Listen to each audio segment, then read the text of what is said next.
Welcome, everyone. We have approximately 300 attendees from around 30 countries tuning in today for our in-session talk, Writing for Whom? The Publics of Curating. Before introducing you to our esteemed guests, I would like to go over a few housekeeping items. The session, as you probably noticed, is being recorded. We will be able to share a link to the recording after the event on our event page. We also invite you to ask questions by using the Q&A button. You also have the opportunity to upvote any questions that you would like the guests to answer during the session. And without further ado, please join me in welcoming Ralph, Jeremy, and Rosie. I'm going to hand you over to Rosie, who is going to start today's conversation. Thank you. Hello, everyone. Thank you for joining us today and welcome to this in-session event on writing and curating. My name is Dr Rosie Ram and I'm an Associate Lecturer in Curating Contemporary Art here at the Royal College of Art and course leader of the Curating Contemporary Art and Design short course programmes. Today's event has been organised in tandem with the launch of a new online short course that we're offering for the first time this autumn, the Curating Contemporary Art and Design Writing Intensive, which will explore the relationship between the practices of writing and curating, studying the role of writing within and around curatorial work, and thinking about the ways in which writing addresses, mediates, and translates contemporary art and design. This new course is a collaboration between the MA Curating Contemporary Art programme and the MA Writing programme here at the Royal College of Art, and it is developed in part from discussions during the annual Curating Contemporary Art and Design Theory and Practice Summer School, which is taught by writers, curators, artists and researchers from the School of Arts and Humanities here at the RCA, as well as leading professionals working across the cultural sector. During recent iterations of the summer school, we noticed a real desire to think about the relationship between writing and curating in greater depth. While all curators write and many art and design critics write about curating, it seemed like opportunities to reflect upon the relationship between these modes of practice remained relatively rare. And so with this in mind, Jeremy Millar and I set about developing this new online short course, as well as planning today's in-session event. The inaugural theme for the course, as well as the focus for this afternoon's discussion, is Writing for Whom? The Publics of Curating, a title intended to open up a conversation around the ways in which writing and curating address, imagine and assemble their publics, fostering forms of encounter and exchange between artistic and curatorial writing practices, audiences and readers. And here with us to discuss this topic and to reflect upon the relationship between writing and curating, we are delighted to welcome curator and writer Ralph Rugoff, director of the Hayward Gallery in London. Ralph was guest curator of the 2015 Lyon Biennial and served as artistic director of the 2019 Venice Biennale. He began his career as a writer and critic and has contributed essays to catalogues and books on numerous contemporary artists, so incredibly well placed to think about these different positions and practices of writing and curating within the field of contemporary art. And Ralph will be joined in conversation by Jeremy Millar, head of the MA Writing programme here at the RCA, and with whom I am co-convening the Curating Contemporary Art and Design Writing Intensive. Jeremy is an artist and over the past 30 years has curated exhibitions of and written widely on many aspects of contemporary art and culture. His exhibitions include the Institute of Cultural Anxiety, works from the collection at the ICA in 1994, Speed at the Whitechapel Art Gallery and the Photographers Gallery in 1998, Escape for the Seoul Biennial in 2000, and John Cage, Every Day is a Good Day for Hayward Touring in 2010 to 2011. Jeremy first joined the RCA to develop and launch the MA in Critical Writing in Art and Design and has taught on the programme, which is now called MA Writing, ever since, becoming head of programme in 2021. So before I hand over to Jeremy to open today's conversation with Ralph, I just wanted to really encourage all of you to post your questions for our two speakers as they come to mind using the Q&A function on Zoom. We're going to have around 20 minutes for an open discussion with the audience, in the latter part of today's event. And I know both Ralph and Jeremy will be really keen to engage with your questions, so please do share these as they arise. But handing over to Jeremy to begin today's conversation. Thank you so much, Rosie. Welcome everybody. As Joe said at the beginning, we have guests from all around the world, so very warm welcome to this. I'm sitting in South London at the moment, and two guys have just decided to start cutting paving slabs outside my window. So I hope that doesn't disturb the event too much for you. It's my great pleasure to welcome Ralph Rugoff, who is someone whose work I've admired for many, many years now, and I've had great pleasure to have the opportunity to talk about these issues over that period, really, over the last 2 decades or so. Ralph, I guess I wanted to start with your writing, because I think this is how I knew you. As Rosie said, you started as a writer, and it was probably from Circus Americanus, the book published in the UK anyway by Verso, where I think I came across your work. So this was a book that was, I think, largely a collection of articles from your column in the LA Weekly, and it's a really heady tour, as if through a car windshield of the visual landscape of America, largely of Southern California. But just to back up a little, I just wanted to sort of say that you studied semiotics rather than art history or anything like that, and I wonder if that influenced your approach on how to read the landscape. Yeah, it definitely did. I mean, semiotics now feels like something almost from an ancient era. I was studying at Brown University that briefly had a semiotics department. It no longer exists. I think it only existed in total for 10 years. So it was the only place in the US where you could get a degree in semiotics. It's a very small number of us who graduated with this as a major. And when we graduated and people said, "What did you study?" we'd always end up having to explain for a long time what semiotics was.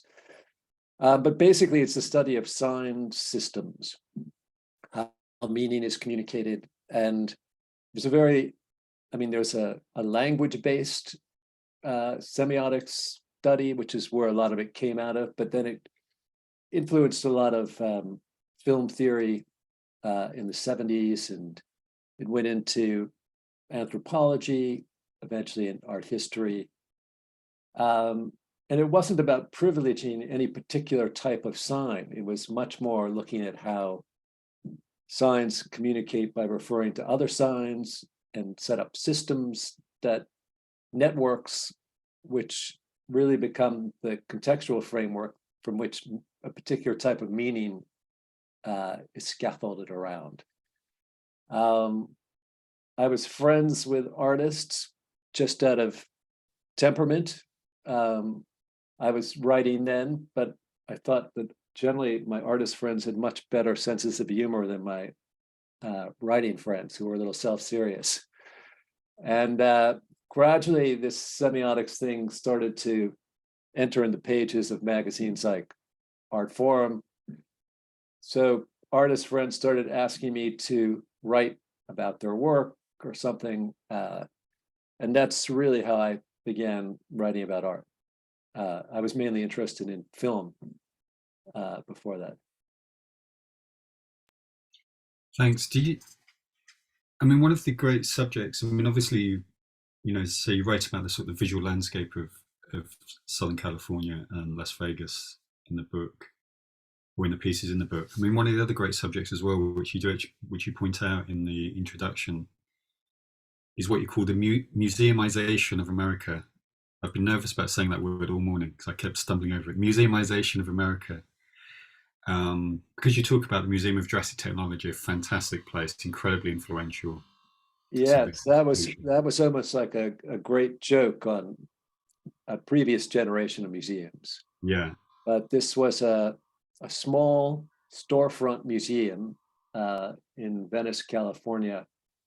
Actually, it's Culver City, that you'd walk into, and it turned out to be much larger than what the storefront suggested, because it was quite deep, and then it would, there were little side channels where you would end up burrowing into another part of an adjacent building. And a lot of it, there were exhibits that played with different ways of presenting information that museums use. There were a lot of audio narration tracks. There were dioramas, really innovative kind of 3D imaging presentations. And it all purported to be, a museum of Jurassic technology, which would be technology from the Jurassic period, which was millions and millions of years ago. So there was already a kind of piece of cognitive dissonance right in that title. But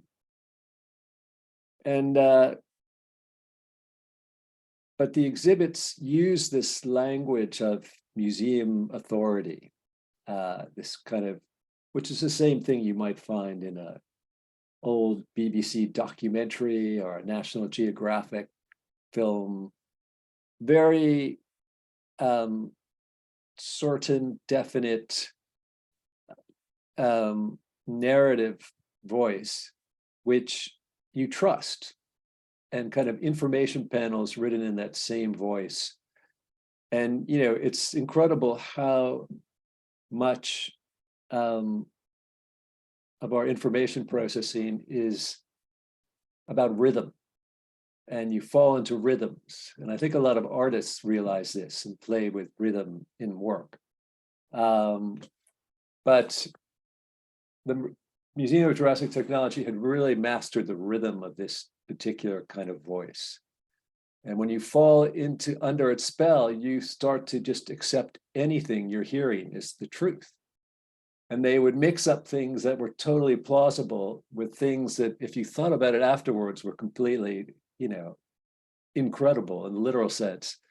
But you'd go along, they'd take you step by step.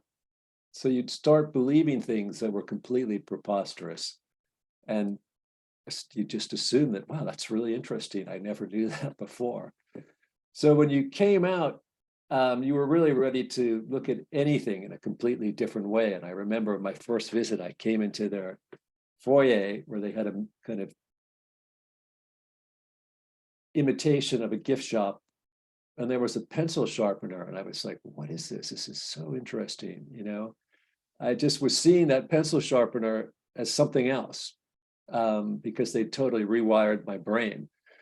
And I had one friend who was horrified by the place. He thought it was some kind of brainwashing experiment. And the fact that there was a Hare Krishna center next door increased his paranoia. But so this was something that in Los Angeles, more recently, they refer to as feral institutions.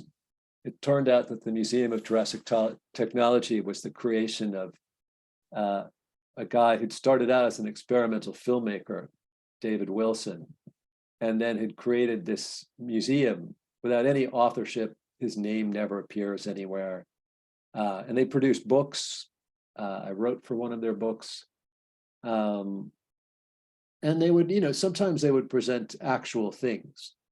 The book I wrote for was about a miniaturist named Hagop Sandoljan, who you know, made tiny sculptures that appeared in the eye of a needle.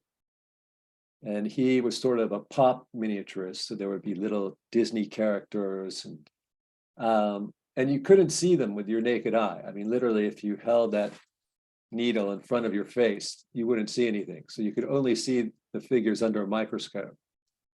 And these guys who do this work, and he was one of the 2 or 3 best in the world, they only work at night when there's no traffic on the road.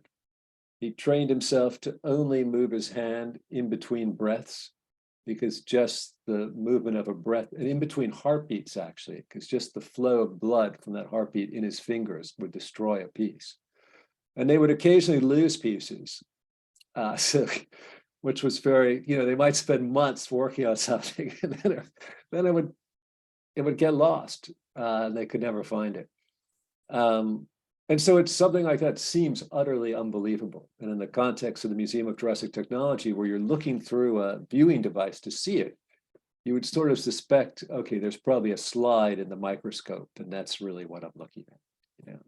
So it was about creating an experience of unshakable doubt. You began doubting everything or believing everything. It's very, very interesting technology. It's interesting you talk about the sort of the brainwashing, because I remember that one of the displays was about I think it's a sort of a fungus that infects ants and takes over their brains and forces them ants to climb up grass, and then the fungus sprouts out the top of their head and releases spores onto other ants who just continue this process. And that, I can remember that's a real, that is real. That's a real thing. Yeah, so I've encountered that subsequently in real museums. Yeah. But what was interesting what was interesting is they took a real thing and presented it so that you thought it was a metaphor. And so you read it as a metaphor.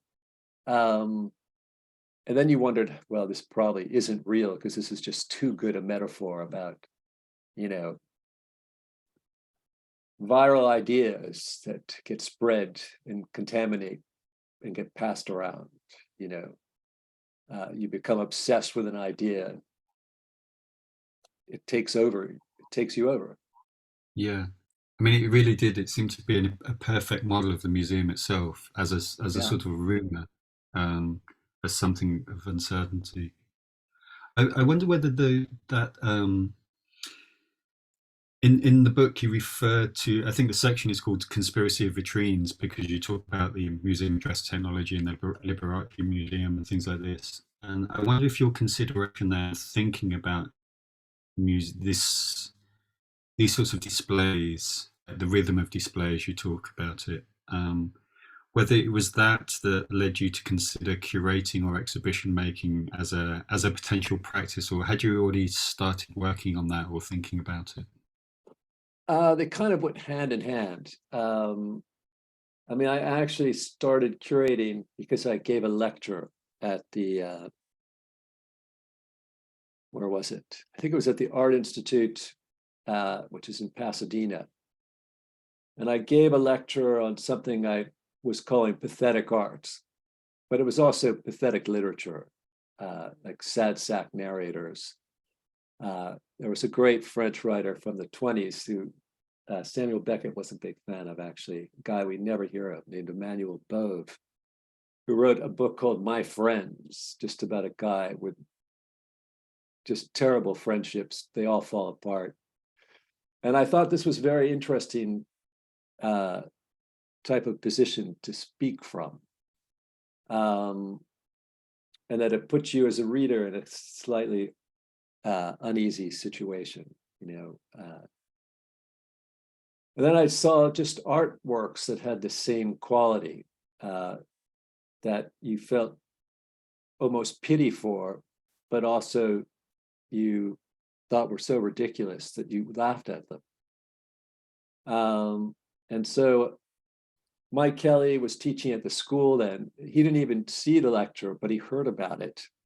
And Mike's work definitely was in this area at times. And he just said, Ralph, you've got to curate a show about this, and I'll introduce you to my dealer. She'll do it. And that's how it worked out. So that was the first show that I curated and wrote a catalog essay for. It's nice to have friends like that, definitely. Yeah, it was just incredibly accidental thing. I would never thought of curating a show at that point. Yeah. I wonder if I wonder how your background as a writer, I guess, thinking of a public, you know, knowing that that there was a public for whom you were writing in some way, how that affected how you made exhibitions, because it seems to me slightly different, maybe not so much now, but probably at that period, where to be a curator would have been somebody who studied art history, and so the emphasis was on the work and its relationship to history rather than making a display for the public. And I wonder whether you were sort of aware of that at the time. Well, I mean, there was definitely in the US, starting in the mid to late 80s, there were independent curators who were working in a very different way, that was very much just focused on looking at contemporary art in different ways. And there was an interesting guy in New York, I think his name was Christian Lee. Did you know his work at all? Right, who did shows that kind of had a Hitchcockian framework. And there were even on the West Coast, there were some artists who were curating shows. I mean, around the time I started curating, Jim Shaw curated his amazing thrift store painting show. And there were some other art critics curating shows. So it was much more, it felt sort of an arena not unlike writing for magazines, where you were just it was a way to put out ideas, kind of little theses about particular types of contemporary art. I mean, it's interesting you say about this relationship to writing then, and I guess there's something that they share which is interesting at that point, and I think which has continued in terms of practice, writing as a practice, curating as a practice. There's a sense of formats. Curating is often about what to put in and what to leave out, same as writing and editing. There's a question of attention as well, which I know is something you've spoken about a lot. I just wonder if you could, what you think about, what do you think writing as a practice can bring to curating as a practice? What sort of modes do you think it can help with? Well, I mean, I think it's really crucial. This is obviously my own bias because I came from a writing background, but I definitely find writer curators generally I find more interesting, along with artist curators, of course. And I think the thing about writing is you learn, one, to make an argument, which takes thinking. I mean, Ishmael Reed, great African-American writer, had a nice slogan, which was "Writing is fighting." And part of it's because you're fighting with something else. There's got to be a struggle, not just to write, but something you're taking issue with that creates some tension and some drama, in a sense. And as a writer, you've got to build an argument and try to convince people. I mean, this is a slight detour, but if there are fans of Documenta in the audience, you might object to this. But I was very disappointed by the writing by the collectives in Documenta, which all seemed quite declaratory to me. It was like, here are our values. This is what we stand for, liberation and revolution, et cetera, et cetera. But there was no attempt to actually convince anybody of why they should share these values. It was just a bold statement of what they believed, and they assumed everyone else should believe too, because this was the righteous way. And I think as a writer, especially because I started out writing for newspapers, you've got to talk to a broad public, and you've got to be able to interest people who don't have any reason to give you the benefit of the doubt or to think that you're particularly virtuous or worth listening to for one reason or another. They're not going to take you at your word. You've got to kind of win people over, in a sense. And I find something that's quite embarrassing as a curator is that I often find out I don't fully understand a show I've curated until I sit down to write the catalog essay. And at that point, I've already made almost all the selections for the show. So it's slightly embarrassing to admit that, I'm not fully aware of what the show is dealing with. But I do believe that, if you're working well, there's a lot of stuff that's happening unconsciously. And I do believe in, what Duchamp weirdly called the artistic coefficient, which was his theory that an artist really only knows about 50% of what their own work is about. Because if you're working creatively, you begin with an idea, but your unconscious makes contributions, and that idea is transformed into something else. But because a lot of it isn't happening consciously, the artists still think it's about your original intention.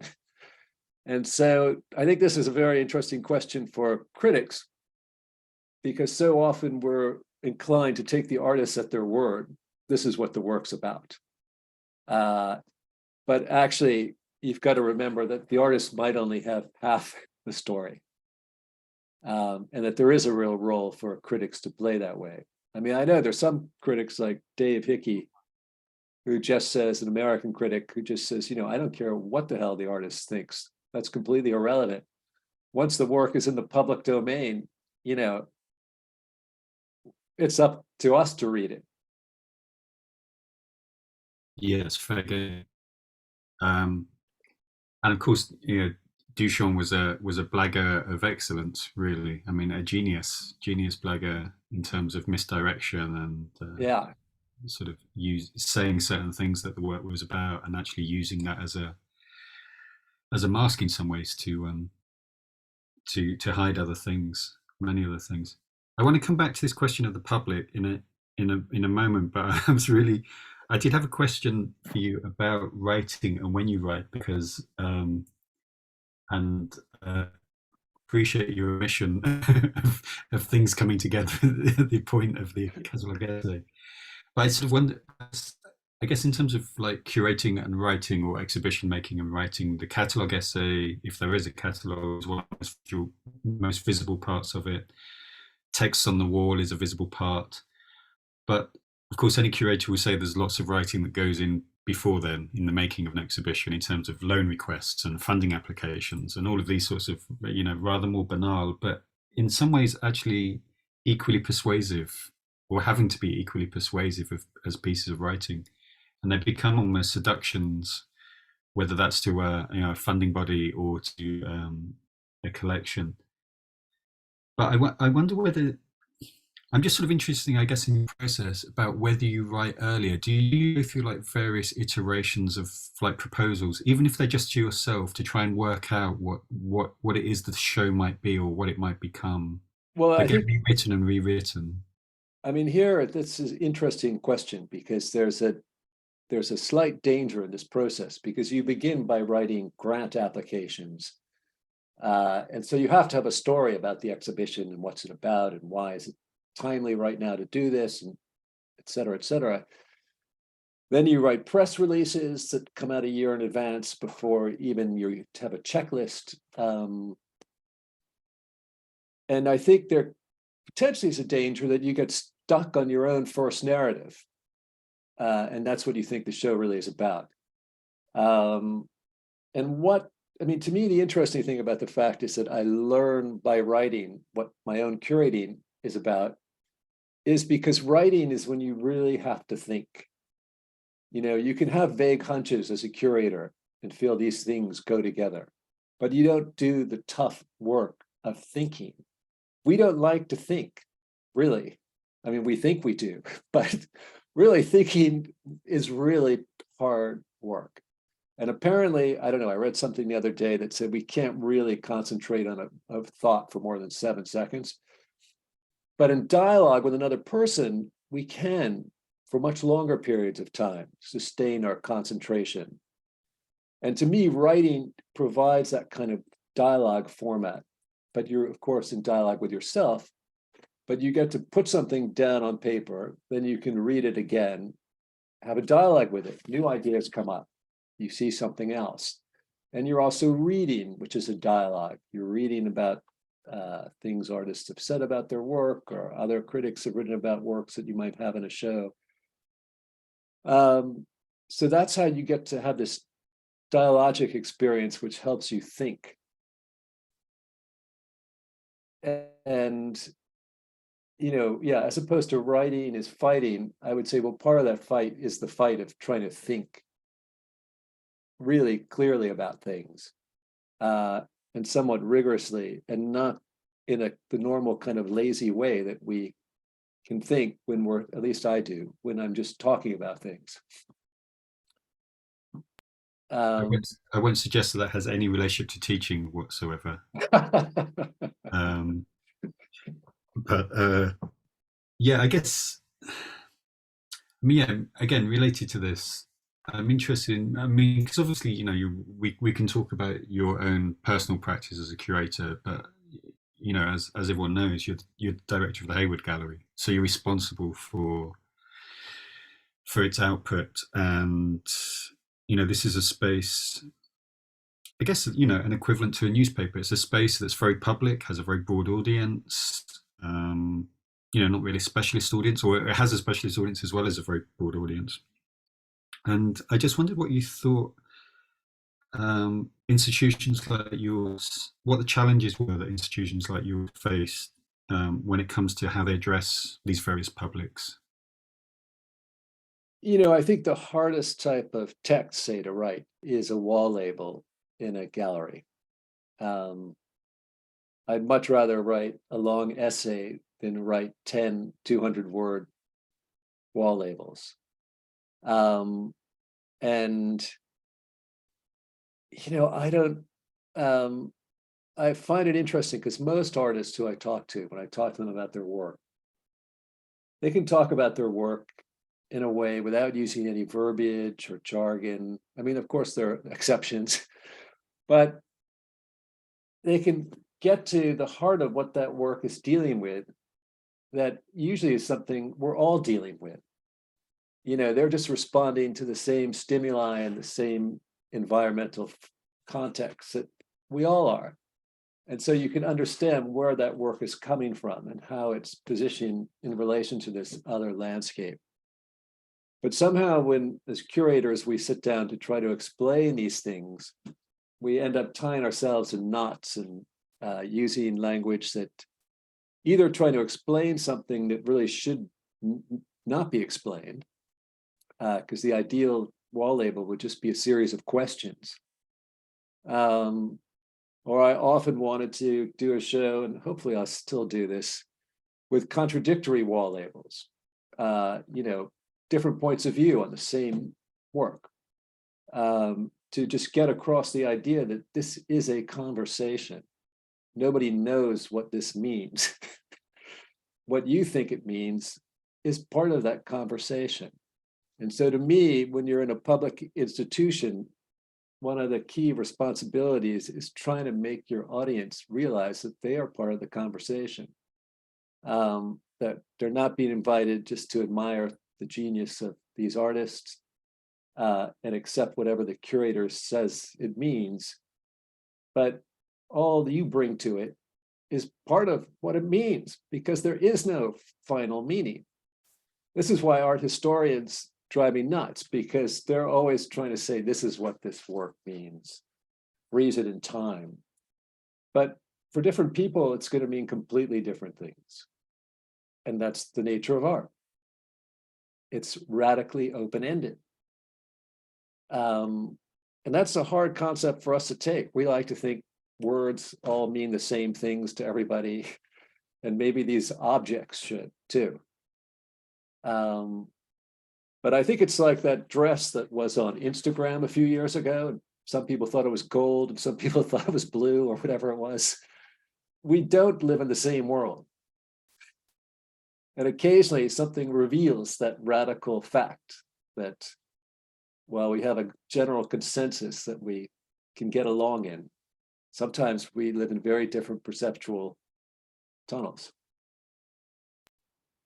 Yeah, and it's interesting. I mean, this goes back to what you were saying earlier about the Museum of Dress and Technology and the tone of voice that presented, which was rather patrician and authoritative, and played with that sort of BBC type language. And I think there's sometimes, I've heard audience members say that actually they want to be told what something means, and actually the professionals sort of say, no, but that isn't how it works.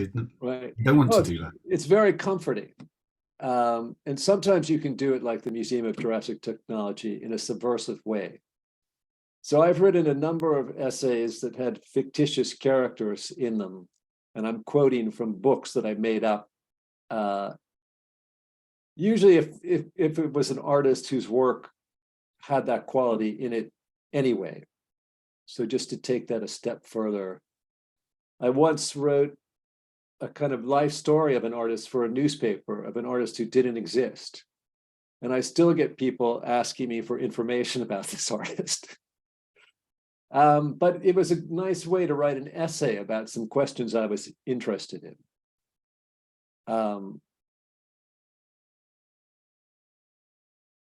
But it was more fun, I think, to be experienced as if it was a real person. Yeah, I mean, I guess, similar to it plays off certain forms that we recognize, certain formats, and obviously subversion only works if there's something to subvert. How do you think that this is one of the changes about art, or in writing about art over the last couple of decades, that it has become more polyvocal in some ways, and formats are shifting? And I think so. I mean, I think I do see a lot more writing that is kind of foregrounds the subjective voice, and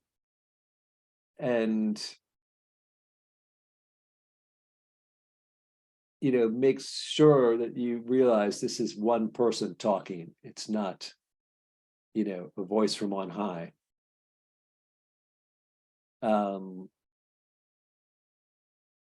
But yeah, it's interesting. I mean, my own approach is more just to take a really particular argument. So people can agree or disagree, but it's clear that you're not stating facts. You're putting forward some kind of proposition. And to me, that's what every exhibition should do, one way or another. I mean, even if you're doing a survey show, you're making a statement about how you're looking at a particular kind of history of a particular kind of work, art.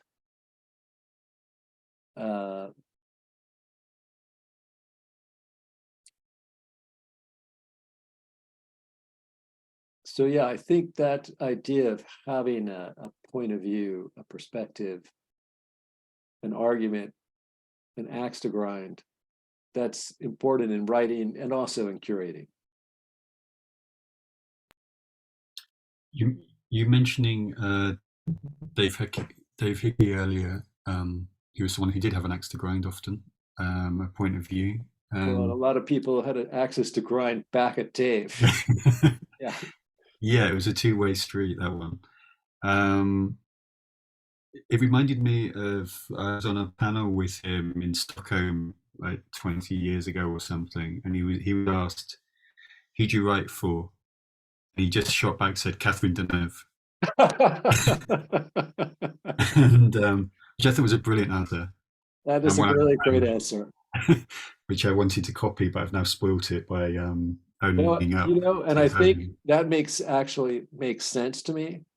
And that Dave's, I mean, a lot of writing that I read, I feel like, wow, is this aimed at just this person's fellow critics or fellow curators? Like, why does this feel like it's narrow casting, and it's not about anything that feels sensuous or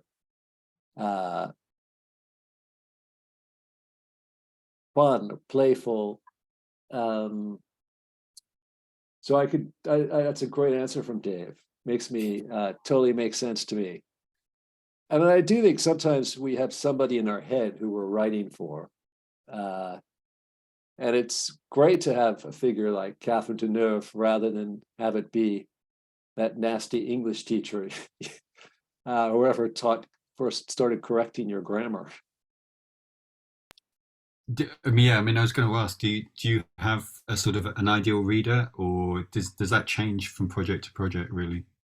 Yeah, it probably changes. I mean, I have certain, I suppose, writers who I love, and sometimes they're in the back of my head. And it's, not that they would be interested in what I was writing, but the spirit of their writing is just something that, I'd like to hold that book over my essay for a while and hope some of it got sprinkled onto it. Yeah, some contact magic or something. Yeah. It was Louis Buñuel's definition of the immaculate martini, where you don't put any vermouth in, but you hold the bottle of vermouth up to a ray of sunlight that goes into the gin. Yeah, that sounds very Duchampian as well. Infra thin cocktail. I just have one more question before I'm going to hand over to Rosie, which is probably a bit of a cheeky one, I'm afraid. But what's the piece of writing of which you're most proud that you can actually look back on and sort of think, you know what, that was all right. That was okay. I mean, I do occasionally surprise myself and read something I wrote that I think, hey, that was pretty good. And there are some things I've written that were much better written and much more thoughtful. But I'd probably say this first, well, there was a section of an essay I wrote called Scene of the Crime, which was for an exhibition that I liked a certain part of it until I started talking about all the artwork, which is this kind of sometimes a laborious thing in a group show that you feel like you have to say something about every piece in the show. But probably the very first essay I wrote, I think it was the first essay, which was for the show Just Pathetic, because it was sort of a manifesto. And so it could be cheeky. Yeah, it was written not at all in an academic style. And some of the ideas were kind of outrageous, as was the work by the artists. So yeah, I have a particular fondness for that, which now if I read the whole thing, I'd probably be horrified, but I better keep it as a memory. Some things are just best left as a immaculate memory. Thank you so much, Ralph. That's really fantastic. I could just chat with you for hours, but we've got some questions coming in, so I'm going to pass back to Rosie and she can... Great, thank you both so much. It's so interesting, and thank you, Jeremy, for your questions as well. And Ralph, I thought what you were saying about the ways in which we think differently in writing and curating, and about the role of writing, writing and thinking through argumentation and the ability to kind of order and edit one's thoughts, and then that difference of that kind of spatialized and quite kind of unconscious modes of thinking that one does in kind of curatorial space is such a valuable point, and I think point of difference between those modes of practice as well.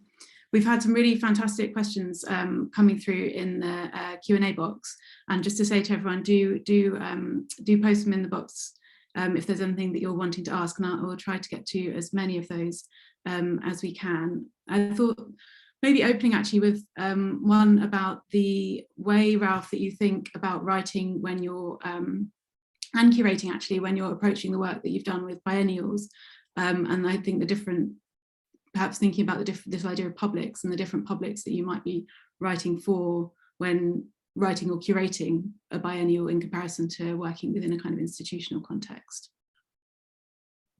It's a good question, and again, it's interesting. I mean, we spend usually a lot of time writing our catalog essays, and more, I can't help but feel that very, very few people ever read these anymore. There was a time when, you used to get a lot more feedback on catalog essays, and there were less catalogs. Now there's kind of been an explosion of publishing in the art world, and an explosion of exhibitions. So there isn't the chance for, it seems, for a catalog essay to resonate in the same way. So, it's become a bit of an indulgence. You're writing for a very specialized audience. You've spent a lot of time thinking about this. And so you want to be able to pull stuff out of that process and hopefully share it with this very small group of people. But if you spent time on Twitter instead, you'd probably get a lot more, your ideas would probably circulate much more effectively, or at least generate more discussion. So for a lot of people, I do think, it's wall labels. I mean, I find that in galleries, people always read wall labels.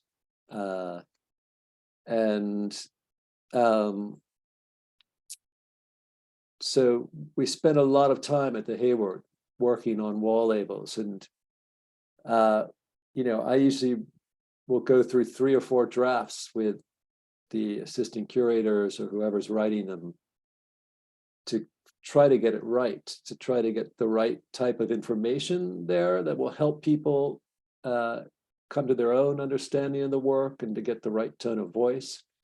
I'm not saying we're brilliant at it, because it really is such a special skill. We had somebody who was here for 25 years who really was brilliant at it, Helen Luckett. I think she was the best person I know who's ever done this. And Helen, went through an incredible process where she would literally bury herself for 4 months reading everything she possibly could.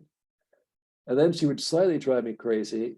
Forgive me, Helen, if this gets back to you, but because she would end up with her own interpretations. And I would be going, Helen, this has nothing to do with the curatorial focus of this show. But in the end, you're going to send the audience in down a completely different rabbit hole. But maybe that wasn't a bad thing.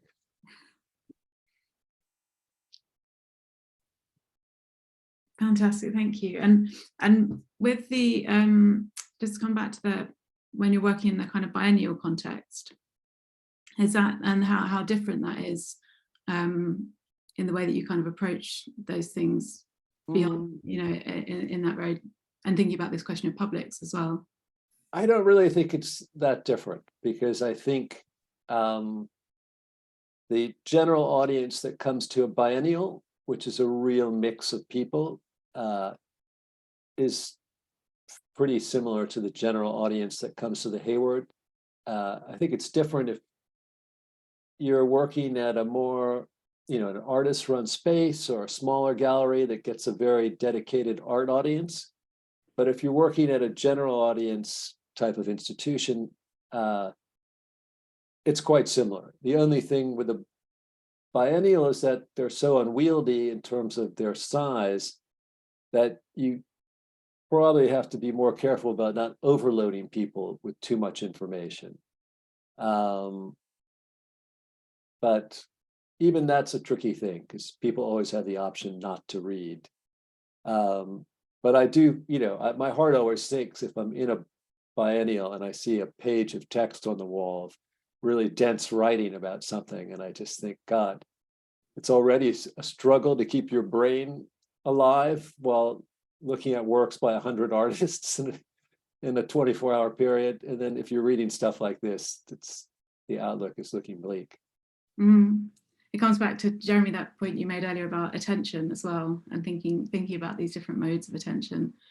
We've had another question, Ralph, about the development of your own professional career, and the way that your approach to writing and curating has kind of developed over time, and particularly whether there's been any kind of failures or mistakes or things that have kind of informed your writing from that perspective. I mean, it's interesting to think about, are we more in control of the kind of editing out mistakes in writing? I don't know, but whether there's been certain things that, from that perspective, that have kind of informed the development of your own Well, that's interesting.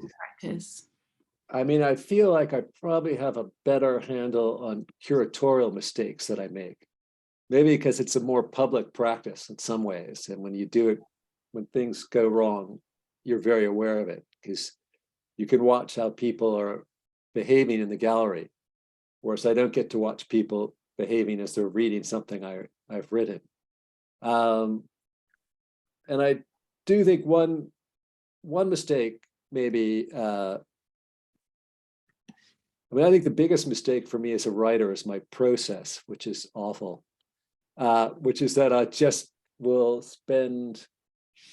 I kind of go overboard in terms of reading things, thinking about things, looking at everything I can find out, writing down hundreds of possible ways to approach it, and then kind of trying to edit through that till I find something where I see a through line that looks appealing to me. But it's slightly torturous because I just, reach a point where I have much more material than I possibly need. And every time I do this, I just think, God, you've got to stop this. But I do think there's some bad hangovers from writing that affect curating that I see a lot. And that is, say, a writer might think, yeah, these two works are the same. They're dealing with the same subject. They're both about urban experience. But in the gallery, the works have nothing to do with each other because formally and spatially, they just don't talk to each other. But in the curator's mind, they go together because the thesis, in their thesis, logically, they are addressing the same thing. But they're addressing 50 other things at the same time that curator is not paying attention to anymore because they believed their own written thesis. And this I see happening all the time. And I've been guilty of that too. So I try more and more just to really go with the feeling in a gallery, how things are talking to each other, not based on one idea you have, but on a much larger kind of gestalt impression of what's happening. Thank you. It's really interesting. I think that the way you described your, I think everyone has such idiosyncratic processes of writing that often are quite kind of messy and hidden and not things that we would always want to share with others. So thank you. No, I wish I could just write off the top of my head and sit down and here are my thoughts, but it just doesn't come out that way. Yeah, absolutely. I think we all do.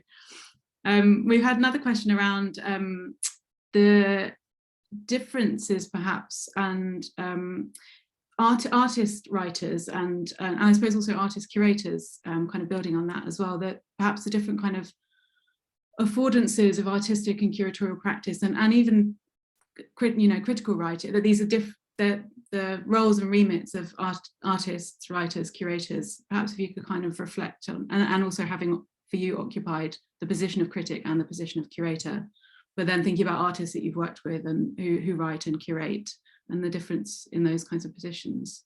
It's interesting. I mean, there's some middle ground. There's some great artist curated shows that potentially a non-artist could have done. And then there's some other things like Jeremy's Institute of Cultural Anxiety, which you almost feel you need artistic permission to take it that far. And I remember years ago, I was teaching, I think I had a guest teacher slot for a semester at the RCA curating class. And we were discussing different approaches they could take. And I was throwing out a few suggestions and they said, oh no, we couldn't do that. That's crossing the line. That's an artist's curatorial project. So that you're stuck in a narrower box, it seems, as a curator,